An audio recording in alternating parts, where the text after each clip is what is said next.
हाय दोस्तों, मैं अनिल आप सभी को कक्षा 10 एनसीईआरटी पुस्तक से रासायनिक अभिक्रिया और समीकरण अध्याय से एक प्रश्न कराऊंगा जो बुक के अंदर क्रियाकलाप से संबंधित है। तो देखिए, प्रश्न 2 कहता है क्रियाकलाप 1.7 में एक परखनली में एकत्रित गैस की मात्रा दूसरी से दुगनी क्यों है, उस गैस का नाम बताइए। तो आइए क्रियाकलाप 1.7 देखते हैं। क्रियाकलाप 1.7 में दिया है, एक प्लास्टिक का मग लीजिए, इसकी तली में 2 छिद्र करके उसमें रबर का डॉट लगा दीजिए। कहता है कि मग ले लेना है, उसमें 2 छिद्र कर देना है, किसमें, पेंदी में, और पेंदी में छिद्र करके 2 प्लास्टिक का डॉट लगा लेना है।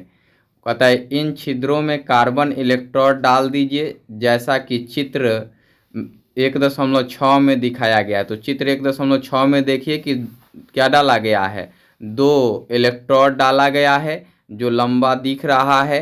ग्रेफाइट रॉड ही इलेक्ट्रोड है। ग्रेफाइट रॉड क्यों? चूंकि ये कार्बन के अपरूप हैं और यहाँ कार्बन के इलेक्ट्रोड डाले गए हैं। अगला देखिए, कहता है इन इलेक्ट्रोडों को 6 वोल्ट की बैटरी से जोड़ दीजिए। तो देखिए 6 वोल्ट की बैटरी से जोड़ा भी गया है। अगला दिया हुआ है इसमें कि मग में इतना पानी डाल दीजिए कि इलेक्ट्रोड उसमें डूब जाए।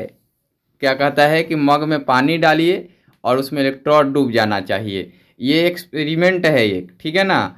उसके बाद कहता है कि जल में थोड़ा तनु सल्फ्यूरिक अम्ल की कुछ बूंद डाल लीजिए, है ना। उसके बाद कहता है कि जल में भरी 2 आशंकित परखनलियों को दोनों कार्बन इलेक्ट्रोड के ऊपर उल्टा करके रख दीजिए। कहता है कि आंशिक रूप से आशंकित रूप से भरी हुई परखनली लीजिए और उसको उल्टा करके दोनों इलेक्ट्रोड के ऊपर रख दीजिए, है ना। उसके बाद कहता है कि जब विद्युत धारा प्रवाहित करके इस उपकरण को थोड़ी देर के लिए छोड़ दीजिए।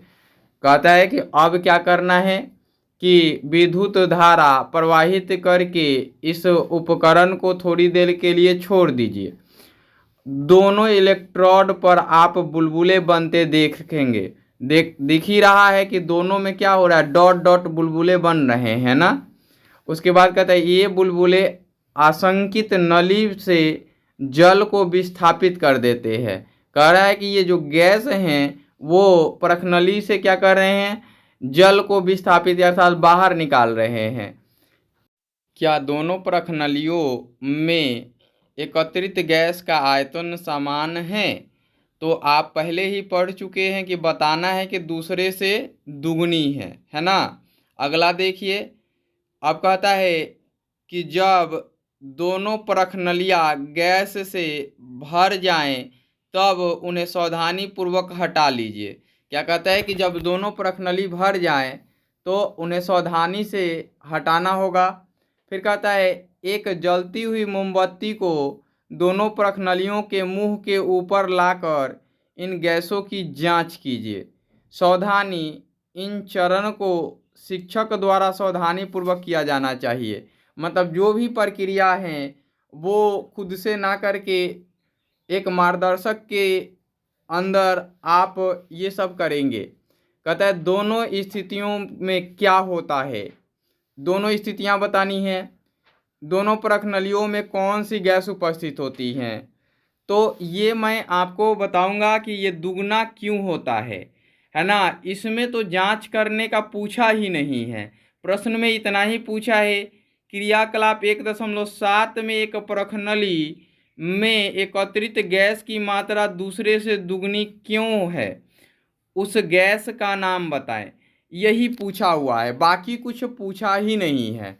तो मैं आपको बताऊं कि जब इसकी जांच की बात आएगी तो जांच के लिए एक अलग मैं वीडियो बना के डाल दूंगा।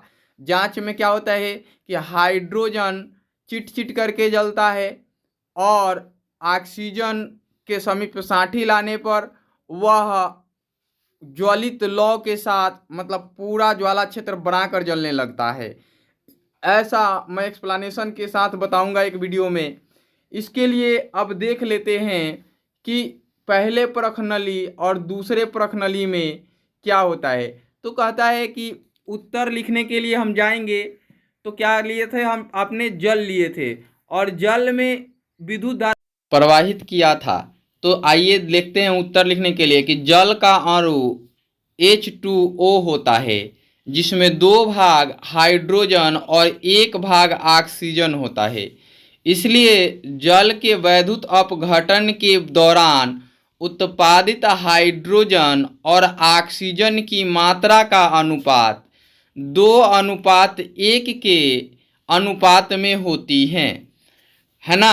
क्या कहता है कि जल का आणविक सूत्र जो होता है, अणु सूत्र होता है, वो H2O होता है और इसमें जब वैद्युत अपघटन कराते हैं तो इसमें उत्पादित गैस हाइड्रोजन और ऑक्सीजन होते हैं और इनका अनुपातिक मान होता है 2:1, है ना। विद्युत अपघटन के प्रक्रिया में हाइड्रोजन एक परख नली में और ऑक्सीजन दूसरे परख नली में जाती है।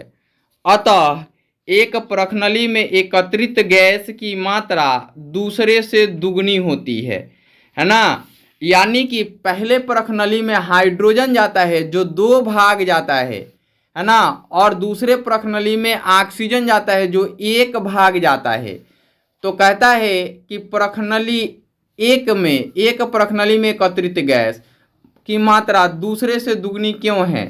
तो कारण क्या है कि जल के आणविक सूत्र H2O होते हैं और इनमें हाइड्रोजन और ऑक्सीजन होते हैं और हाइड्रोजन ऑक्सीजन 2:1 अनुपात में होते हैं, है ना। तो ये वाले कारण है कि दूसरे में क्या होते हैं, 1 भाग होते हैं और पहले में 2 भाग होते हैं, इसलिए एक में दूसरे से दुगनी होती हैं।